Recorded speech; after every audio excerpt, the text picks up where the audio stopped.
Let me start by what the World Bank's chief is warning of right now, because people are saying, well, is there a food crisis? I don't think there's going to be a food crisis.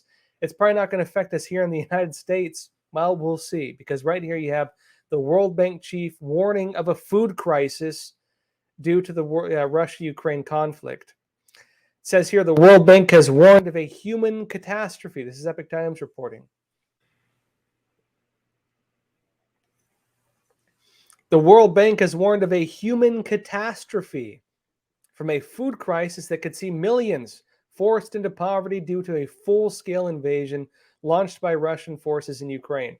World Bank President David Malpass told the BBC at the IMF, International Monetary Fund, World Bank, spring meeting in Washington that record food prices could see hundreds of millions of people, hundreds of millions, based on their numbers, not probably even the real numbers, forced into poverty if the conflict in Ukraine does not come to an end.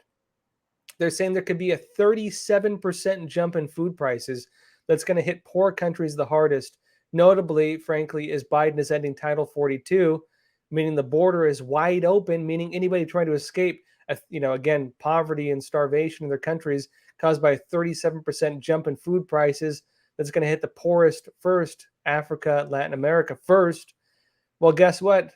Doors wide open, come right here. And it looks like, frankly, they're trying to do the same thing right here in the United States. And let me explain what they're doing right here in the United States.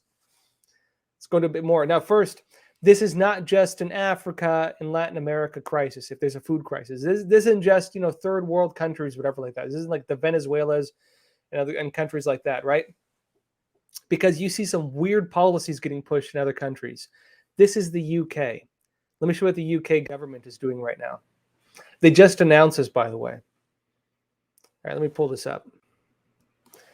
Folks, this is the UK government website. They just posted this. How to apply for a lump sum payment to leave or retire from farming. Why is the UK government paying people to leave a career in farming? Why would they do that? Right when they say a food crisis is coming. If a food crisis is coming, wouldn't you if they're saying a food crisis is coming, wouldn't you normally try to make sure you have enough farmers and make sure crops are okay, and then create programs to make sure you're not exporting more than you need to so your people are fed? Why would you instead go the complete opposite direction and pay people to leave? Why would you do that? What is the mentality with that? Right? Let me show you another one. This is in the United States.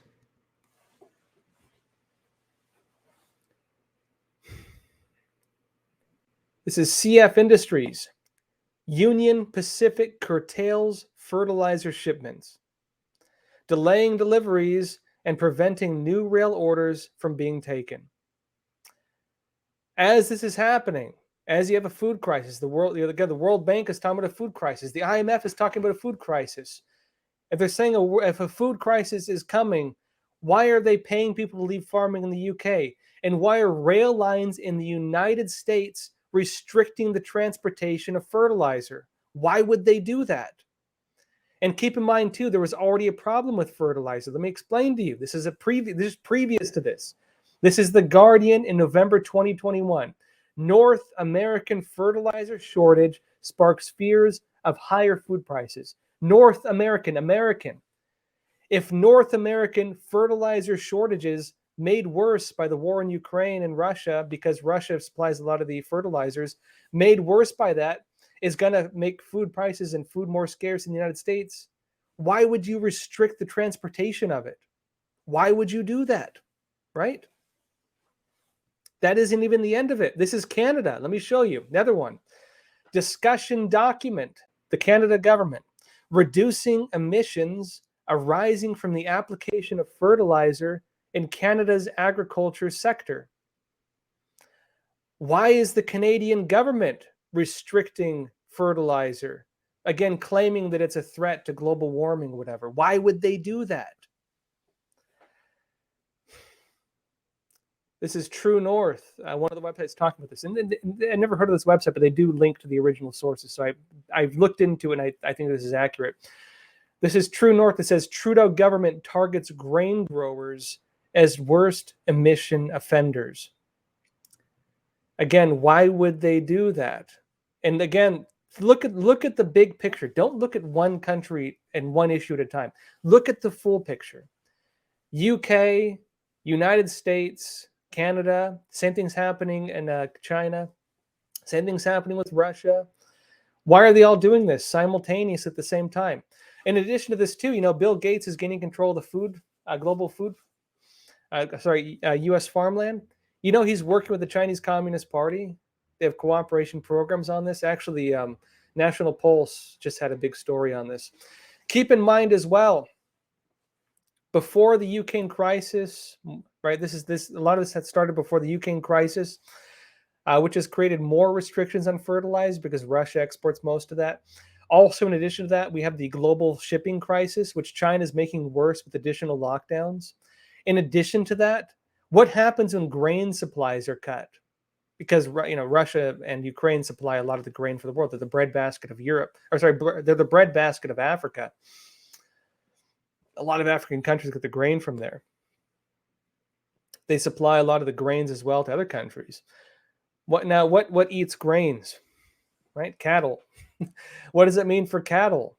Right? What does that mean? Anyways, folks, there's some weird stuff going on with food. Let me show you one more on here just to round it off. The one of you mentioned earlier. This is Wall Street Silver on Twitter. This is an odd coincidence. 18 U.S. food processing facilities burned down in the last 6 months. Azure Standards HQ burned down yesterday. Isn't it funny that right when right when they're warning about an international food crisis, right when China's restricting food in China, remember Xi Jinping told the Chinese people to begin hoarding food, right? Meaning higher demand in China, meaning people are buying more of it.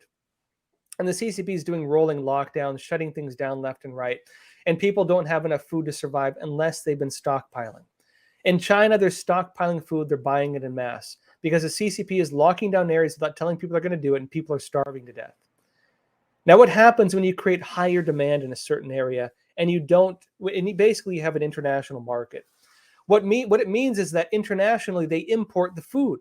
They import from other countries. Now, what happens in addition to that, when you have mass buying in one country, most populous country in the world by a huge margin, importing all this food, suddenly, again, Russia, Ukraine have a war, the breadbasket of Africa. Suddenly, there's a new restriction on it. Suddenly, you have flooding in Brazil, making poor crop yields. Suddenly, Ukraine, on top of all this, is having estimated 50% crop yields. Suddenly, as well, you have countries restricting fertilizer, including in the UK, the United States, and in Canada, all at once. What do you think is going to happen? Right? In addition to that, too, then you have the avian flu, the bird flu spreading in the U.S., which they say is causing higher costs of eggs. In addition to that, impacting the poultry market, having chicken on your plate.